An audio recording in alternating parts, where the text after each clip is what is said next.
Família, como o Tiagão queria estar tomando um suco amarelo. Por quê? Porque nesse vídeo é um vídeo resenha. Nada melhor que resenhar, falar sobre o nosso Vascão tomando um suco. Porque nesse vídeo, família, a gente não tem tantas novidades do nosso Vascão, até porque o Vasco só joga amanhã às 4 horas no nosso Caldeirão contra o Vitória. Não, mas espera aí, que isso, família? Não me abandona. Fica aqui que tem resenha, aquela resenha. Bate bola aqui. Ó, resenha. Vasco, pagode. Amanhã quero acordar com as coisas no lugar. Que isso, não tem coisa melhor. Fica aqui com o Thiagão, porque tem debate. Eu quero te propor aqui o seguinte debate. Dá pra dizer que o PH é o melhor jogador do Vasco até aqui nesse campeonato brasileiro? Thiago, mas você tá tirando isso da onde? Vou te mostrar aqui.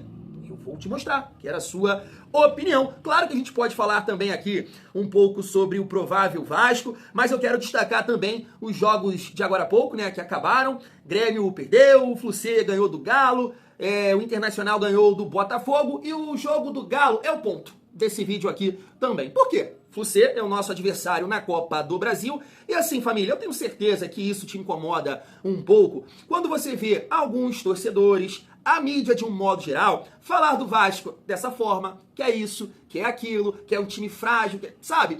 Eu vou até assim pontuar, porque eu já comentei isso aqui, que o Vasco acaba em alguns momentos contribuindo com essa lógica, com essa teoria. Olha a derrota pro Puerto Cabello. Ano passado me toma uma porrada pro Criciúma, né, de 4.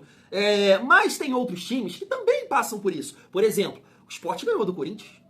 E ninguém fala assim do Corinthians. Como, por exemplo, do próprio Galo. E aí eu quero trazer aqui um corte de um torcedor do Galo há um mês atrás, quando ele jogou contra o Vasco, porque eu assisti. Fiz questão de assistir hoje o Fluminense contra Galo. Família, o Atlético Mineiro, ele é constrangedor. Fico muito à vontade para falar isso aqui, porque né, muita gente fala do Vasco. O Atlético Mineiro é constrangedor jogando bola. Mas eu quero pontuar alguma coisa do Fluminense, como eu disse, é o nosso próximo adversário. Além também de destacar aqui, né, seleção sub-20, ainda bem que o Brasil não, o Rayano foi nessa bomba aí. Chega aí, vem resenhar com o Thiagão. Mas antes, deixa eu te pedir aquela moral. Se não for inscrito aqui no canal Vasco em Família, se inscreve, deixa o like, ativa o sininho para não perder os próximos vídeos, comenta e hypa o nosso vídeo para fortalecer o trabalho do Thiagão e fecha com a Golcase, que é a parceira do canal. Vamos seguir a nossa resenha. Família, o Brasil foi eliminado, né, da Copa do Mundo Sub-20. Eu tava vendo essa postagem aqui destacando a participação do Leandrinho, tá aqui, ó, 92% de acerto nos passes, 60% de acerto nos passes longos, 6 de 10, 13 ações defensivas, 8 desarmes, 15 de 24 duelos ganhos. A nota dele no SofaScore, 6,87. Eu não consegui acompanhar nenhuma partida. O Brasil perdeu 2, né?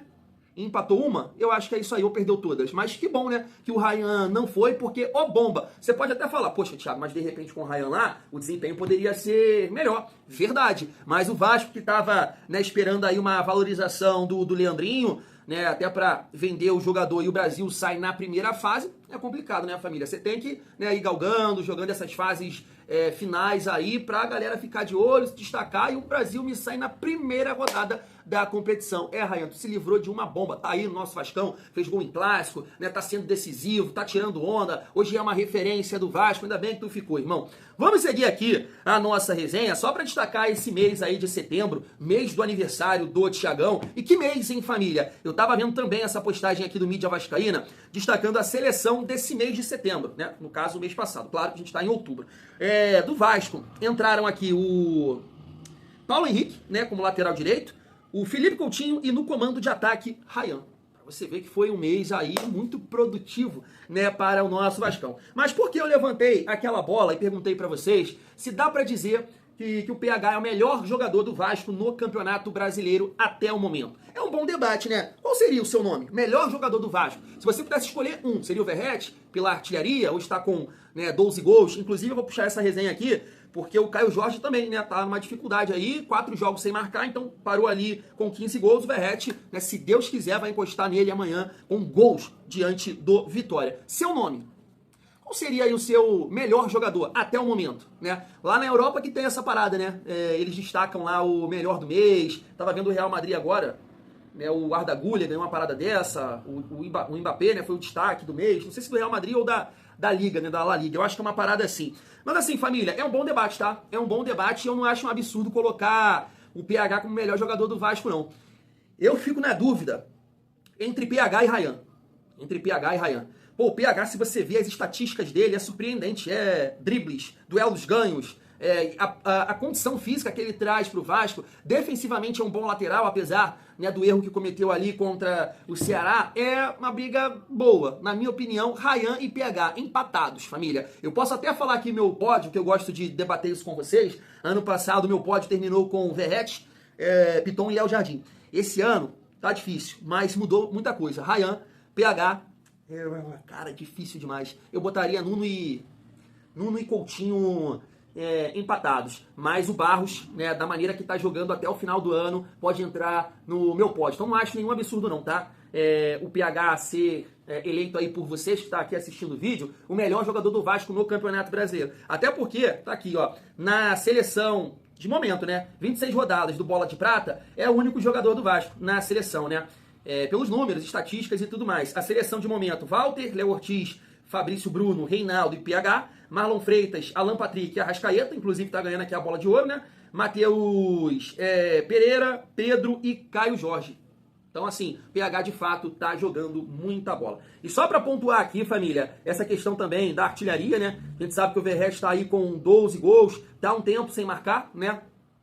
Desde o jogo ali contra o Corinthians, de pênalti. E aí tem até uma matéria, eu repercuti isso aqui, né? Que ele nunca ficou mais de 6 partidas sem marcar isso. Então ele tem que quebrar esse jejum aí amanhã contra o Vitória. Amanhã vai ter gol do Pablo Verratti, apesar das minhas restrições de momento aqui com a fase do nosso artilheiro. E para finalizar o nosso vídeo, família, deixa eu repercutir aqui com vocês os jogos e também a classificação. Dá para o Vasco ganhar sim algumas posições pelos resultados, mas antes, deixa eu passar esse torcedor do Galo que falou o seguinte sobre o time do Vasco. Olha: máximo respeito ao Vasco, time tradicional, camisa pesada. Porém, quando você enfrenta uma equipe como o Vasco, que está na zona de rebaixamento, que vem enfrentando um inferno administrativo, problema atrás de problema, quando acha que vem solução, a solução vira problema, você precisa aproveitar que o time está desnorteado, que está zonzo, e apesar de estar na Copa do Brasil, no Campeonato Brasileiro, jogá-lo para as cordas. Então,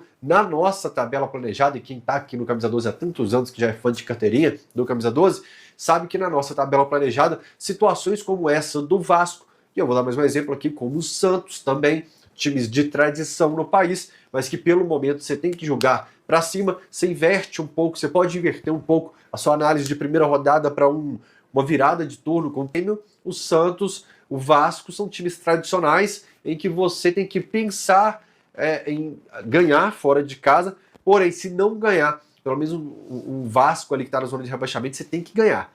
Se você empatou, se você começar a empatar com um time como o Vasco fora de casa, você tem que rever o seu plano na tabela. Pera aí, meu plano era G6.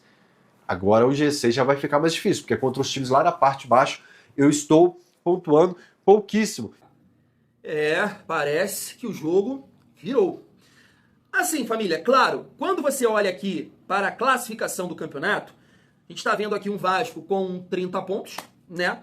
Pode abrir uma margem do Atlético, né, de 4 pontos, mas o Galo tem 2 jogos para fazer. E, cara, eu acho que é 2 mamatinhas, 2 chuchu no mel. Sport e Fortaleza. Eu acho que é isso, eu tenho quase certeza. Então, capaz do Galo ganhar mesmo jogando essa bola aí. E eu puxei essa resenha, foi muito engraçado, porque eu falei assim, cara, como tem pouca coisa pra falar do Vasco pro nosso terceiro vídeo, eu vou puxar essa resenha. E aí o meu amigo Alberto, né, que tá sempre me mandando mensagem, a gente sempre tá trocando uma ideia, ele, pô, Thiagão, tô aqui assistindo, né, os jogos do Campeonato Brasileiro, tô vendo o Galo aqui contra o Fluminense também pra avaliar, né, o nosso próximo adversário aí nessa competição. Irmão, mas a mídia fala tanto do Vasco, é isso, olha esse Atlético Mineiro. Eu falei, irmão, eu tô aqui preparando um vídeo sobre isso. Família, constrangedor o Atlético Mineiro jogando. Constrangedor. Eu sei que tem Rony, eu sei que tem Hulk, Arana, é um bom goleiro, a tal de Natanael e não sei o quê. Tu vê a mídia mineira lá quando o Vasco enfrentou o Galo no primeiro turno também. Não, tem que ganhar jogo para 3 pontos, independente. Que é isso, família. Eu sei que a gente não tá podendo tirar muita onda não nesse momento aqui na classificação do Campeonato Brasileiro, como eu disse, é um ponto de diferença. Agora, cara, jogo, o nível de atuação do Vasco comparando com o Galo, não dá pra ouvir esse tipo de coisa não. E eu espero ver, cara, a mídia ou alguém comentando sobre isso. Que time horroroso. Mesmo com essa galera aí, Hulk, cara, o Atlético não toca a bola. Não tem ultrapassagem, não tem isso, não tem aquilo, não tem movimentação, não tem nada. Nada. E eu não vejo ninguém falando do Atlético da mesma forma que falam do Vasco em alguns momentos. É como eu disse, tem um histórico, né, do passado que tem um peso. Tem algumas derrotas que também dão esse tom, né, sobre o elenco do Vasco. Agora, repito, o nível de atuação é totalmente diferente. Esse Galo é horroroso. Com todas essas peças, é um dos piores times que eu já vi na minha vida jogar. Porque tem peças, então deveria performar melhor. Que jogo horroroso. E aí, família, só repercutindo aqui, não, então assim, com certeza, se aparecer aqui algum atleticano, vai concordar. Que time horroroso! Muito ruim, família. E aí, os resultados, vamos lá, o Internacional ganhou por 2-0 do Botafogo, o RB Bragantino ganhou do Grêmio por 1-0, o Corinthians vai jogar, né? No caso, já tá jogando aqui no momento que eu estou gravando esse vídeo contra o Mirassol. E o Fluminense, né? Acabou ganhando por 3-0 do Galo. Deu aqui um salto na tabela, né? Tá com 38 pontos nesse momento. O Fluminense também tem um jogo a menos, né? E pode entrar ali, né? Apesar que o Bahia... Não, o Bahia vai jogar amanhã, no caso. Então o Fluminense tem um jogo a menos e pode entrar aqui no G6, né? Pra pré-Libertadores. E assim, família, falando um pouco aqui do Fluminense, né, a gente vai acompanhando, né, cada vez mais, porque é o nosso adversário na Copa do Brasil. Eu acho assim, o Fluminense é um time muito equilibrado, até no sentido físico, né, que eu falo aqui com vocês. Beleza, tem o Thiago ali na zaga, o Samuel Xavier não é um PH, né, em questões físicas, mas é um jogador que tem um certo recurso. O René também, né, marca muito bem, então é um time equilibrado atrás, apesar de ter alguns erros, né. Também é um dos times que mais erram no Campeonato Brasileiro. Aí a cabeça de área, eu acho que é um ponto muito forte do Fluminense, com o Martinelli, que tem muita qualidade pra jogar. E o Hércules, cara, é um jogador pra gente estar de olho, tá? Porque ele tem muita força física, ele chega junto, ele marca muito bem, mas ele encosta na frente também. E aí você vai ali, agora o Fluminense tem um camisa 10, não tá jogando com 3 volantes, como o Renato tava jogando, né? Tem lá o Lúcio Acosta, que é bom jogador, e conforme o tempo, né, tá passando, eu assisti ele jogando contra o RB Bragantino, muito mal. Hoje, totalmente diferente. É um cara que parece ser muito inteligente e tudo mais. E no ataque, pelo menos hoje, com muita velocidade, né? O John Kennedy, o Serna e o Canóbio. Então, assim, é um time muito equilibrado, muito equilibrado. Então, o Vasco realmente, contra o Fluminense na Copa do Brasil, vai ter que buscar isso aí, igualar fisicamente, né, para que a gente possa passar, porque tecnicamente acredito que a gente tem muitas chances, né? A gente tem bons jogadores que estão decidindo, né? Isso é muito importante, no Coutinho, Ryan, a gente espera que o Verratti volte também a fazer os gols e continuo com a minha opinião. Não é uma vitória por 3-0 diante desse Galo horroroso que vai abalar a minha confiança. Tá muito igual esse confronto aí na semifinal da Copa do Brasil. E aí, família, tá aí, né? O Vasco caiu ali, né? Mais uma posição, porque o Internacional passou, tá com 32 pontos, mas o Internacional tem também